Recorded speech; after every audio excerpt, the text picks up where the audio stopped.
The void after ego death. Why emptiness is where you rebuild your standing in nothing. Not standing, really. Floating, suspended in a space that has no walls, no floor, no ceiling. You reached for who you were, and your hand passed through empty air. You looked for the person you've been building your entire life, and they weren't there anymore. The achievements that defined you. They feel hollow now, like props on a stage after the show has ended. The relationships you built your identity around. You can't feel them the same way. The beliefs you would have defended with your life. They've turned to dust in your mouth. You're not depressed, you're not broken, you're not losing your mind, you're in the void, and I know how terrifying that is. Because the void doesn't announce itself with trumpets or warning signs. It comes after something falls away, after ego death has done its work, after you've shed a skin you didn't even know you were wearing. And what it leaves behind feels like nothing, just nothing. But what if I told you that this nothing is the most sacred space you'll ever occupy? What if this emptiness isn't the end of your story, but the blank page where your true story finally gets to begin? You wake up in the morning, and the routine that used to give you structure feels like you're going through the motions of someone else's life.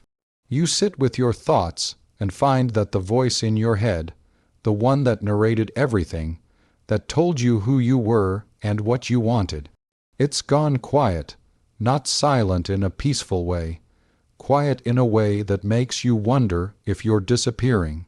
Your friends talk about their goals, their plans, their excitement about the future, and you smile and nod, but inside you feel nothing. Not numbness exactly, more like you're watching everything from behind glass. The things that used to matter to you, the ambitions that drove you forward for years, they're still there in memory, but the emotional charge has drained out of them completely. You might find yourself asking, who am I without this? Who am I without the career I spent 10 years building, without the relationship that defined me, without the identity I fought so hard to create? And the void doesn't answer, it just sits there, vast, empty, patient. You try to fill it, of course you do. You reach for new projects, new relationships, new identities to try on. You search for meaning in books, in spirituality, in philosophy. You try to rebuild quickly because this emptiness feels dangerous, like if you stay here too long, you'll forget how to be a person at all. But nothing sticks. Everything you try to put into the void either dissolves immediately or feels false, like you're trying to wear clothes that belong to someone else. The old you is gone, but the new you hasn't arrived yet, and you're caught in between, in this liminal space that has no name, no map, no clear direction forward. Some nights you lie awake and the panic sets in. What if this is permanent? What if I never feel like myself again? What if ego death didn't free me, it just broke me? The doubt creeps in with cruel precision. You wonder if you made a mistake, if you should have just stayed asleep, stayed comfortable in the identity you had, even if it was false.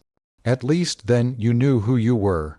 At least then you had something to hold on to. You're not alone in this. Every person who has ever truly transformed has stood exactly where you're standing now, in the space between death and rebirth. In the void, Carl Jung understood something that most of the world doesn't want to acknowledge. Real transformation requires destruction first. Not the destruction of who you truly are, but the destruction of who you thought you were, the death of the ego. But here's what they don't tell you about ego death. They make it sound like this transcendent moment, this mystical experience where the false self falls away and you immediately step into enlightenment, whole and healed and certain. They talk about it like it's a doorway you walk through, darkness on one side, light on the other. That's not what happens. What actually happens is you walk through the doorway and find yourself in an empty room. No, not even a room. A void, and you have to sit there, you have to live there, for as long as it takes. Jung called this part of the individuation process. Individuation, the journey of becoming who you actually are beneath all the layers of conditioning, expectation, and survival strategies. But individuation isn't a straight line from false self to true self. There's a middle phase, a necessary phase. The void, you see, the ego is the part of you that creates structure. It's the part that says, I am this, and I am not that. It builds borders, creates definitions, establishes identity. And for most of your life, this is necessary. You need an ego to function in the world, to make decisions, to maintain boundaries, to have a sense of self at all. But the ego you built when you were younger was constructed with limited information. It was built to keep you safe in the environment you grew up in. It was built from the messages you received about who you were supposed to be, what was acceptable, what would earn you love and belonging. That ego served you until it didn't. And when it stops serving you, when the shell becomes too small for the person you're becoming, something has to break. The old structure has to die. This isn't failure. This is evolution. But evolution requires the space between. The chrysalis phase, the void. In Jungian psychology, this is the encounter with what he called the self with a capital S. Not the self you think you are, but the deeper self, the totality of who you are beyond all definitions. The self that existed before you were conditioned, before you were told who to be, before you learned to split yourself into acceptable and unacceptable parts. But you can't meet the self while you're still clutching the ego. You can't rebuild while you're still holding onto the old structure. The void is where you learn to let go, completely. Here's what's really happening in the void, and this changes everything. The emptiness you're experiencing isn't absence. It's presence. It's the presence of pure potential, of infinite possibility, of space itself. You've spent your entire life filling every moment with identity, with doing, with becoming, with proving. And now, for the first time, there's space for something else. Think about it. Before a tree can grow, there has to be empty space in the soil. Before a painting can be created, there has to be blank canvas. Before a story can be told, there has to be silence. The void isn't the opposite of creation. It's the prerequisite for creation. You're not losing yourself in this emptiness. You're finding the ground of your being, the foundation beneath all the structures you built. And that foundation is vast and quiet, and it doesn't perform. It doesn't achieve. It doesn't prove its worth. It simply is. This is what the mystics have been trying to tell us for thousands of years, what Jung understood in psychological terms. The void is where you meet what you actually are, stripped of all the stories, all the identities, all the roles you've played. And what you are is so much larger than any single identity could ever contain. But your mind doesn't understand this yet. Your mind is terrified because it's built to create meaning, to find patterns, to establish certainty. And the void offers none of those things. It offers only openness, only possibility, only the raw material of existence itself. You're not supposed to fill the void quickly. You're supposed to learn to live in it, to breathe in it, to stop running from the emptiness and start listening to what it's teaching you. Because here's the truth. The void is showing you what was never real to begin with.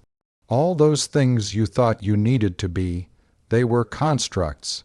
All those achievements you thought defined you, they were just experiences you had, not who you are. All those relationships you built your identity around, they were connections you made, not your essence. The void strips all of that away, and what remains is you. Not the you that was built by society, by trauma, by the need to survive, but the you that was always there underneath. The you that doesn't need to become anything because it already is everything.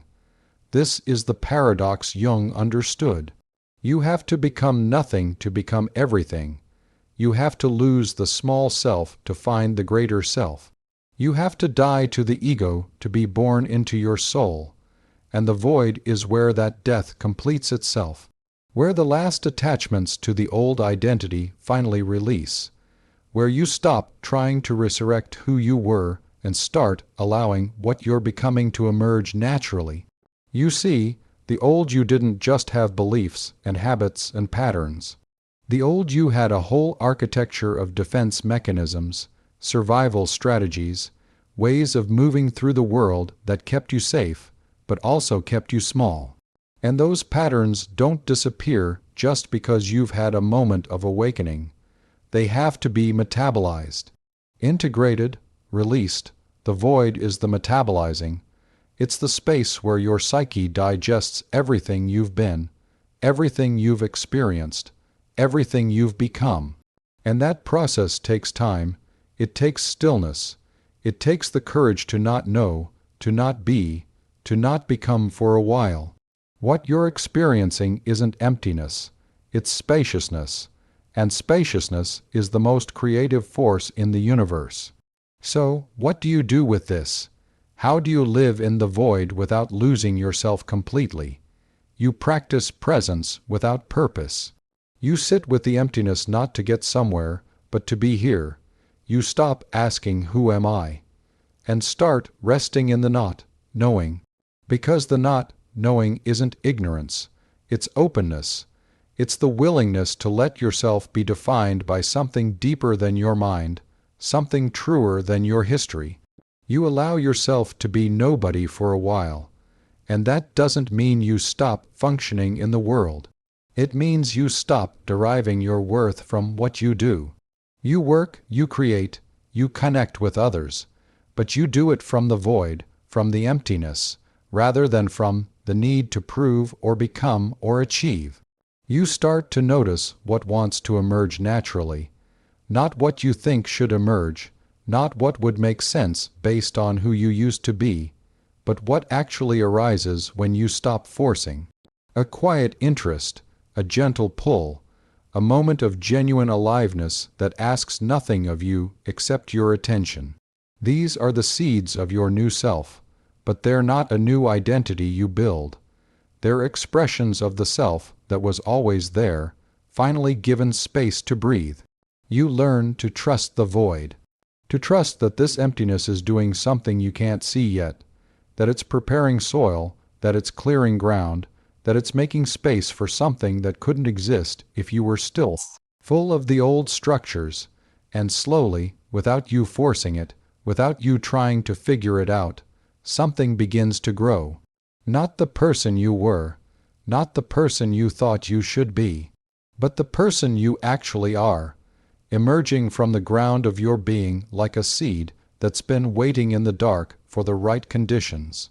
This is the rebuilding, but it doesn't feel like building at all. It feels like allowing, like surrender, like saying yes to what's trying to be born through you rather than deciding what you want to become. The void after ego death isn't where you go to disappear. It's where you go to remember what you were before the world told you who to be, to remember the vastness you came from, to remember that you are not the small, defined, limited thing you thought you were. You are the void itself, the space where all things become possible, the emptiness that is actually fullness, the nothing that contains everything. And when you finally understand that, when you stop fighting the void and start living from it, you realize something profound. You were never rebuilding at all. You were finally, for the first time, building true. Stay in the emptiness a little longer. Let it teach you what it knows. Let it show you what you are when you're not trying to be anything. This is where you become real.